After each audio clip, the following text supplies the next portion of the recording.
하나님 말씀은 사무엘상 14장 49절에서 15장 9절까지의 말씀입니다. 사무엘상 14장 49절에서 15장 9절입니다. 사무엘상 14장 49절입니다. 사울의 아들은 요나단과 이스이와 말기수하여 그의 두 딸의 이름은 이러하니 맏딸의 이름은 메라비요 작은 딸의 이름은 미갈이며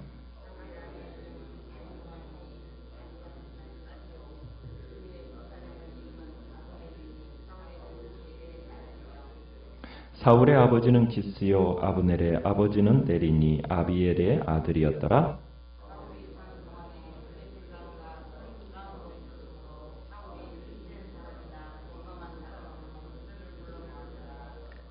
사무엘이 사울에게 이르되 여호와께서 나를 보내어 왕에게 기름을 부어 그의 백성 이스라엘을 위해 왕으로 삼으셨은즉 이제 왕은 여호와의 말씀을 들으소서.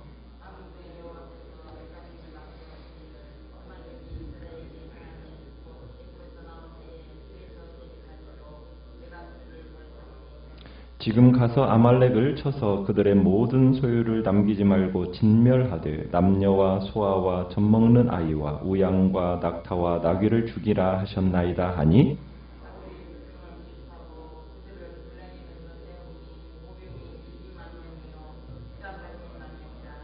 사울이 아말렉 성에 이르러 골짜기에 복병시키니라.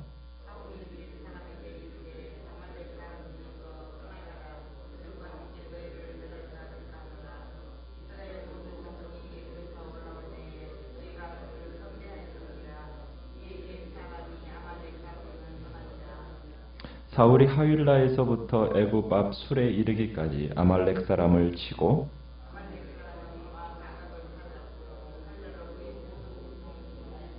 같이 읽습니다. 사울과 백성이 아각과 그의 양과 소의 가장 좋은 것 또는 기름진 것과 어린 양과 모든 좋은 것을 남기고 진멸하기를 즐겨하지 아니하고 가치 없고 하찮은 것은 진멸하니라. 아멘.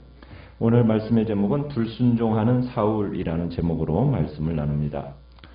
사무엘은 12장에서 만일 너희가 여전히 악을 행하면 너희와 너희 왕이 다 멸망하리라 이렇게 선언을 했어요. 그런데 사울은 13장과 14장에서 하나님의 말씀을 청종치 아니하면서 몰락의 길을 들어서는 것을 우리가 보았어요.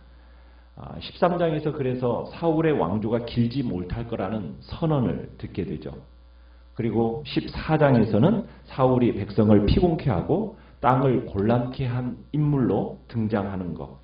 그래서 과연 사울이 왕으로서의 자격이 있는가? 그런 심각한 의문의 대상이 되었던 것을 우리가 보았습니다. 그런데 오늘 이제 보게 되는 15장에서 우리는 사울이 결정적으로 여호와의 말씀에 불순종하는 모습을 보게 됩니다. 먼저는 우리가 47절로 14장 47절로 가보시면은 사울은 재임 기간 동안에 적어도 전쟁에서는 패배를 모르는 상승 장군이었다라는 것을 보게 됩니다. 그러니까 사울이 이스라엘 왕위에 오른 이후에 사방에 있는 모든 대적들을 쳤는데 향하는 곳마다 이겼습니다. 비록 사울은 어리석은 왕이긴 했지만 하나님은 그 때문에 이스라엘을 버리신 건 아니었어요. 하나님은 흠집난 이 사울을 자신의 도구로 사용하셔가지고 주변의 모든 원수들로부터 이스라엘의 평화를 지켜주신 겁니다. 지도자의 잘못이 어떻게 보면 큰 영향을 미치긴 했지만 그를 따르는 사람들까지 완전히 버리시지는 않았다라는 것을 우리가 보게 되는 거죠. 사울이 사는 날 동안에 이제 블레셋 사람과 큰 싸움이 있었기 때문에 52절에 가보시면은 힘센 사람이나 용감한 사람을 보면 사울이 그들을 불러 모았다 이렇게 얘기하고 있습니다. 그래서 사울은 군사 지도자였던 것을 보여주고 있죠. 자, 그러면서 이제 사무엘은 사울에게 이런 1절에 이렇게 얘기를 합니다. 자신을 통해서 이제 기름 부음을 받았으니 네가 지금 이스라엘의 왕이 되었지 않느냐. 그러면서 상기를 딱 시키면서 자신을 통해 전달되어지는 여호와의 말씀을 들으라 이렇게 요구를 합니다. 그러니까 사무엘은 이스라엘 왕 사무엘의 어떻게 보면 사울의 의무를 확실히 하고 있는 거죠. 왕이지만 무엇을 해야 되는 존재입니까?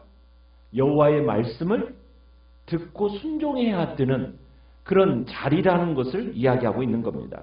그러니까 본문에서 이야기의 핵심은 바로 동사 맨 끝에 있는 1절의 동사 여호와의 말씀을 들으소서 하라는 이 듣다가 중심이 되는 겁니다. 그러니까 이스라엘의 왕은 언약 공동체의 일원으로서 다른 사람들이 하나님의 말씀에 순종해야 되는 것처럼 왕 당신도 여호와의 말씀을 귀담아 들어야 할 의무가 있습니다. 지금 그것을 사무엘이 사울에게 이야기하고 있는 겁니다. 자, 그 명령은 무엇입니까? 3절에 가보니까 아말렉과 그들의 모든 소유를 어떻게 해라? 남기지 말고 진멸하라는 것이 하나님의 명령입니다.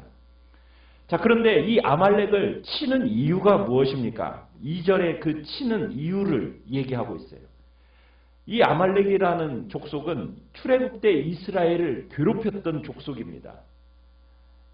근데 지금 이 시기로부터 약 400년 전에 일어났던 사건의 명분이 되고 있는 거예요. 그러니까 아말렉 족속은 출애굽한 이스라엘을 처음으로 공격한 이방인이었어요.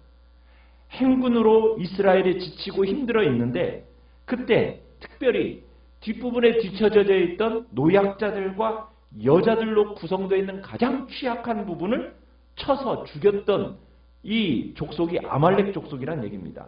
아주 매우 야비한 테러 족속이죠. 보통 전쟁을 하더라도 노약자와 여자는 건들지 않는 것이 그대로 전쟁의 이 모습인데 지금 이 아말렉 족속들은 이 가장 약한 노약자와 여자들을 죽인 야비한 테러 족속이라는 거예요. 그래서 하나님은 그들의 이 비겁한 전략을 문제 삼으셔가지고 언젠가는 하늘 아래에서 그들을 모두 다 완전히 제거해버리겠다라는 선언을 하셨어요. 그러면서 오늘 본문의 이야기에서 진멸이라는 이제 단어를 사용을 하고 있습니다.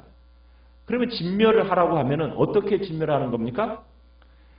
모두 다, 그러니까 짐승까지 다 진멸하는 거예요. 그래서 이 진멸이라는 단어가 오늘 15장에 보면은 8번이나 사용이 되어져요. 그러니까 지금 사무엘이 요구하는 진멸은 남녀노소를 불문하고 모든 사람뿐만 아니라 모든 짐승까지도 다 죽이라는 거예요. 참 그러면은 이 하나님이 어떻게 보면은 벌써 오래전 일이잖아요. 400년 전 일 아닙니까? 그런데 그 400년 전 일을 왜 이제 와서 들먹이시면서 이 아말렉 족속을 응징하시느냐? 죄라는 것이 그렇습니다. 죄라는 것은 우리에게 있어서 꼬리표가 되어가지고 그 대가가 치러지는 순간까지 그 시간과 장소를 초월해서 따라다닌다는 거예요. 죄라는 것이 그렇습니다. 그런데 반면에 하나님의 백성에게 베풀어진 호의는요, 오랜 세월이 지나도 또 기억되고 감사가 되고 표시가 됩니다. 그 이야기가 이제 어디에 나오느냐? 이제 겐사람의 이야기에서 나와요. 자, 우선 이제 이 진멸하라는 명령과 함께 이제 4절에 가보시면은 사울이 백성을 소집을 합니다. 들라임에서 이제 세어보니까 이스라엘 11지파 출신의 보병이 몇만 명입니까? 20만 명이고 유다 사람이 10,000명, 총 몇 명이에요? 21만 명의 대군이 징병이 됐어요. 그래서 이제 아말렉 성에 이르게 되죠. 5절에 가보니까 이제 아말렉 성에 이르러서 골짜기의 군사들을 복병시켜서 매복작전을 이제 구사하는 겁니다. 자, 사울은 그들을 치기 전에 그들 가운데 살고 있었던 누구에게 6절에 보니까 겐 사람들에게 뭐 하라고요? 그 성에서 떠날 것을 요구합니다. 통고합니다. 왜? 아말렉 족속들과 함께 죽임을 당할까 염려가 됐기 때문이라는 거예요. 자, 그런데 이 아말렉 족속과는 정반대로 이 겐 사람들에게 선대하는 이유가 뭐예요? 6절에 보니까 이스라엘 모든 자손이 애굽에서 올라올 때 너희들을 뭐 해줬다? 선대했다. 정말 출애굽 때 이 겐 족속이 이스라엘에게 친절을 베풀었다라는 거예요. 그 친절에 베푼 친절에 감사를 표하는 행위로서 지금 하나님께서 그들에게 인애를 베푸시는 겁니다. 아말렉 사람들은 옛날에 그 죄 때문에 죽어가는 거고요. 겐 사람들은 옛날에 그 친절 때문에 목숨을 유지한다라는, 어떻게 보면 대조되는 모습이 보이는 겁니다. 자, 이 통문을 딱 받고 나서 겐 사람들이 어떻게 했어요? 아말렉 사람의 진영에서 떠나게 됩니다. 자, 사울은 이제 하윌라 그 앞에서 이제 7절에 보면 애굽 앞 술에 이르기까지 아말렉 사람들을 모두 죽였어요. 자, 여기까지는 어떻게 보면은 사울이 잘 순종하는 것처럼 보였어요.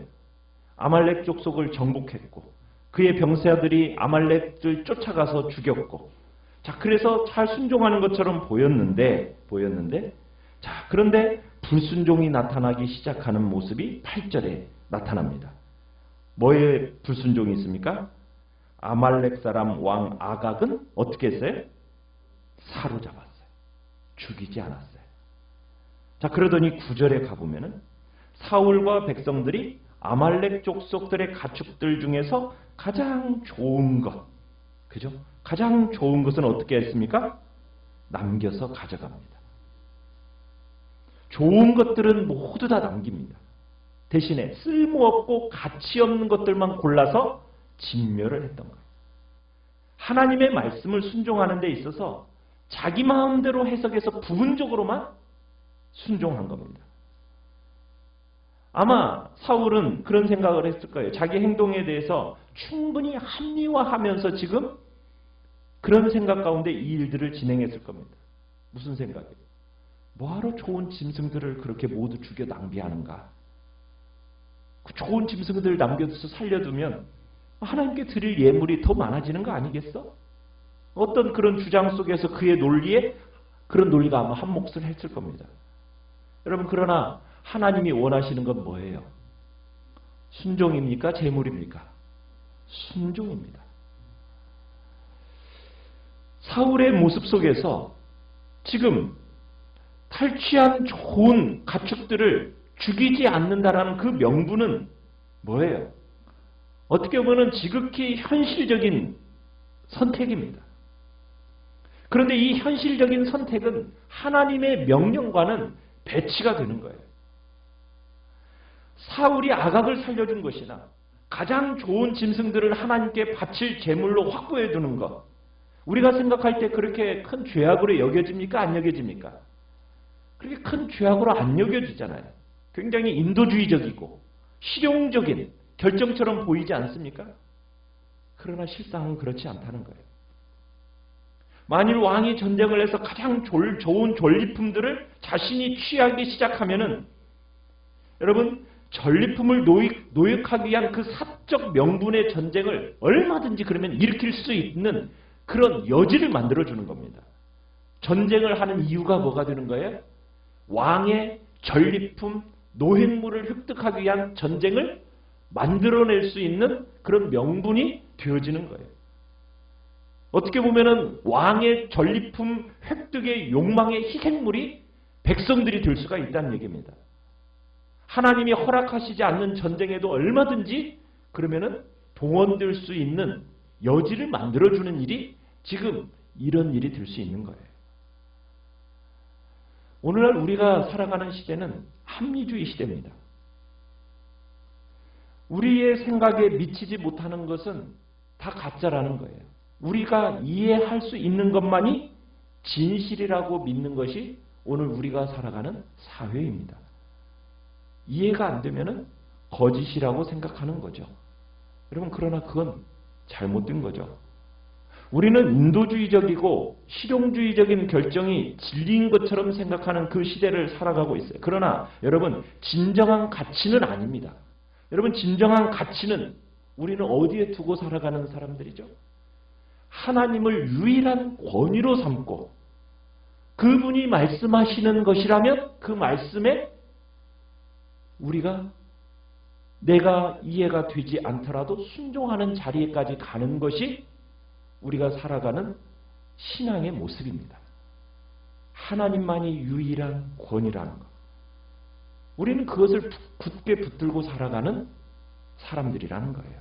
그것이 바로 우리의 신앙을 든든히 세우는 것이고, 그런 신앙 속에서 감사가 만들어내지는 겁니다. 우리의 신앙은 하나님이 누구이신가를 놓쳐서는 안 되는 거예요. 하나님의 권위를 이해해야 됩니다. 그 권위 아래 우리는 순종하며 살아가는 사람들이라는 거. 우리 그거 놓치면 안 돼요. 그걸 놓치고 하나님이 내게 어떤 면에서 필요한가 이렇게 전락이 돼버리면 그러면은 이제 우리가 하나님을 위에 서서 하나님을 조종하는 일이 돼버리는 거예요. 그러면 우리는 사울과 똑같은 사람이 될 수가 있습니다. 사울이 범한 실수 우리도 저지를 수 있다는 거 우리는 기억해야 돼요. 세상적이고 현실적인 생각하기 이전에 하나님의 말씀이라면 우리는 그 말씀 그대로 순종하겠다고.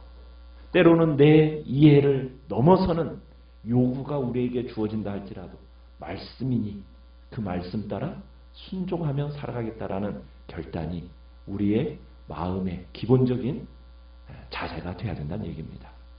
주님 앞에서 오늘 이 시대 속에 우리는 하나님의 말씀, 그 말씀에 순종하는 대로 살아가겠다라는 복된 결단이 우리 안에 있기를 간절히 바랍니다. 말씀을 생각하면서 기도하시고요.